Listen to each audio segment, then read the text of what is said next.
Bell rolls is the reporter thrown into the secretive world of the Forex Super Model, where nothing is as it seems. Beware the techno monk,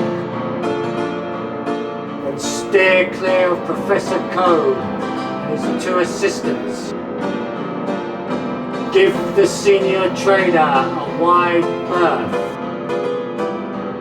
and don't expect any sense from the risk manager.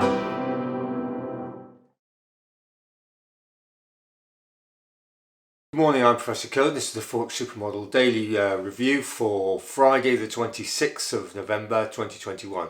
Time is 4:20 in the morning, GMT. Asian session coming to a close. European session firing up, our lunchtime North American session. Right, yesterday, Thursday the 25th then, we had a positive opposed driver in the euro, plus 25. Front and back door flows, mainly coming out the pound at minus 21. Out the dollar at minus 14, and the yen was a positive rocket plus 10, activity plus or minus 35. Intra-week then, this is the most relevant because it's from Monday the 22nd open to about 15 minutes ago. We've got a positive opposed driver in the dollar, plus 298. Front and back door flows, mainly coming out the pound at minus 277, out the euro at minus 35, and the yen is the positive rocket plus 14, activity plus or minus 312. So over the week then, we've had a strong dollar driving, and it's mainly been coming out the pound complex. And yesterday we had the euro positively driving just on low activity.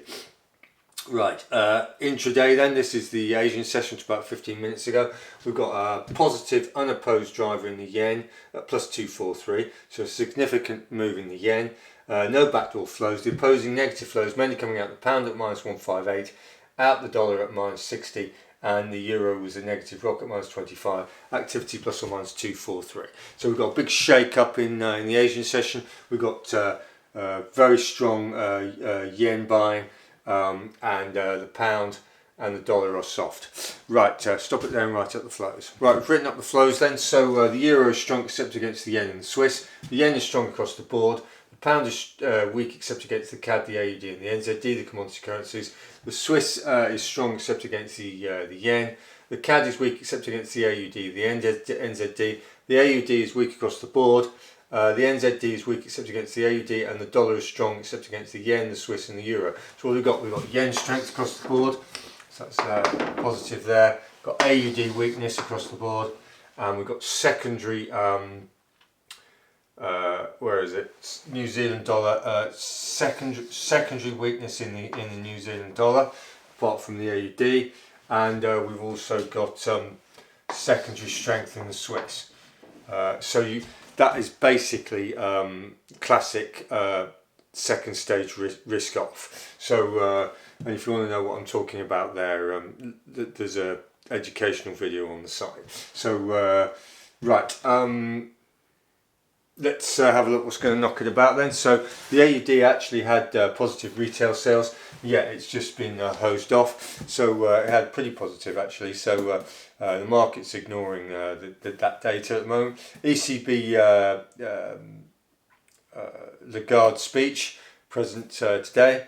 Swiss GDP data out today, and looking ahead, next week is ADP Wednesday and NFP week. So and we've just had yesterday we had the Thanksgiving American holiday, and it's a short trading day today before the Americans clear off for their long weekend. So that's interesting to note. Right, so that's where we are there. We'll stop it there and write up the asset classes and do the final analysis. Right, we've written up the asset classes then. So US dollar index, basically it did this big break. It's up near the highs, so it's the dollar's very strong at the moment. Gold normally wouldn't like a strong dollar, and it's 0.38 from the highs, come back nearly 40%. Oil has come back 0.38 as well percent on from the high, so oil's come back a fair bit. Wall Street S&P Tech then. So we've got a selling off situation. Wall Street is 0.19 from the high, so it's come off nearly 20%. S&P is better, 0.10, 10% off the high, and the tech did this double break, and it's now below the second break, 0.15 from the high, so 15% off the high. So Wall Street hammered the most, tech next, S&P relatively strongest in those terms.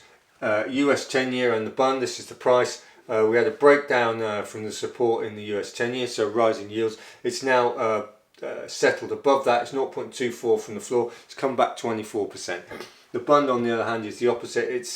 It's weak in terms of yield, strong in terms of price. It's 0.25 from the high. So there's a good divergence there still.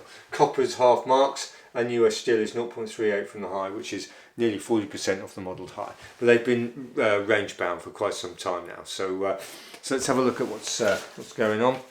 Get rid of, make some space. Right. So what's causing this this yen strength? Basically, which we said in the Asian session, we've got the yen. Everybody running to the yen, and that's normally risk off. And as I say, all the flows suggest full risk off at the moment. I'm trying to remember the name of the video. Analysts risk on, risk off. That's the name of the video, which talks about the different phases in risk on, risk off, and that's useful to watch, even if I say so myself. Right. So anyway, here we are: dollar, euro, yen, pound, CAD, AD, NZD, Swiss. Right. What have we got? We've got this shorter holiday trading there.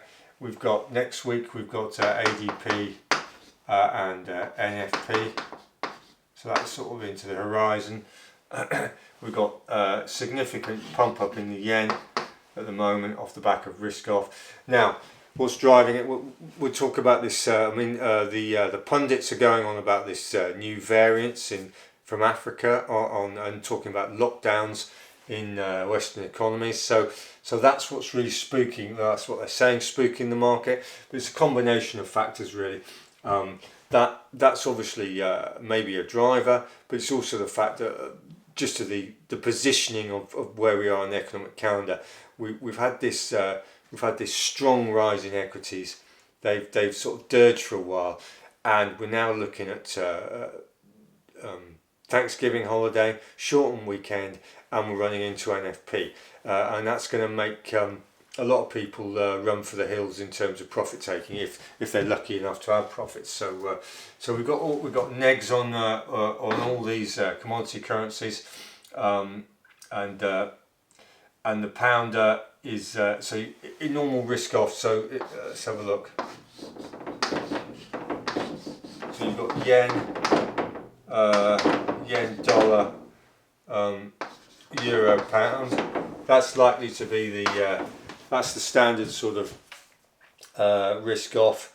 At the moment, we've got the yen driving to the exclusion of all else, and therefore you've got a slightly different situation. But that may not persist. Normally, when you get full risk off, you're going to get some dollar strength. So watch out for that. So what do we think is going to happen today? Well, it looks like equities are lining up. The Wall Street, particularly, lining up for a good thump down. And if you get that, you're going to get this basic scenario. And if you look at the Swiss yen,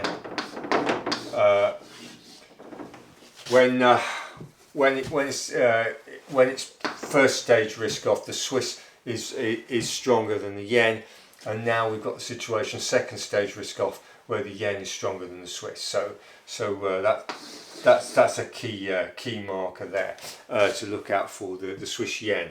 If the Swiss yen starts turning positive, which means the yen's weakened, then the risk off is starting to ease. But the more likelihood in this situation is the Swiss yen is going to be negative, and increasingly so, showing strength. The yen is overwhelming the Swiss on the down. So that's where we are, likelihood. So what do we think is going to happen today? Well, it's all going to be very equity based. If equities start to really sell off ahead of this long weekend, which we think they may well do, then you're going to get a continuation of this risk off flows, and you are actually going to start to see some dollar strength coming in off the back of the way the markets work. So you're going to get, you want to be long the yen and start thinking about being long the dollar. Despite the fact that the dollar's quite high at the moment, it probably will have resilience if it goes fully bent. So and the euro and the pound are likely to be the main casualties in terms of opposing negative flows. So that's where we are. Hope that helps. It's going to be a lively end to the week. Thanks for watching, and see you tomorrow for the weekly review and data cycle review. Goodbye.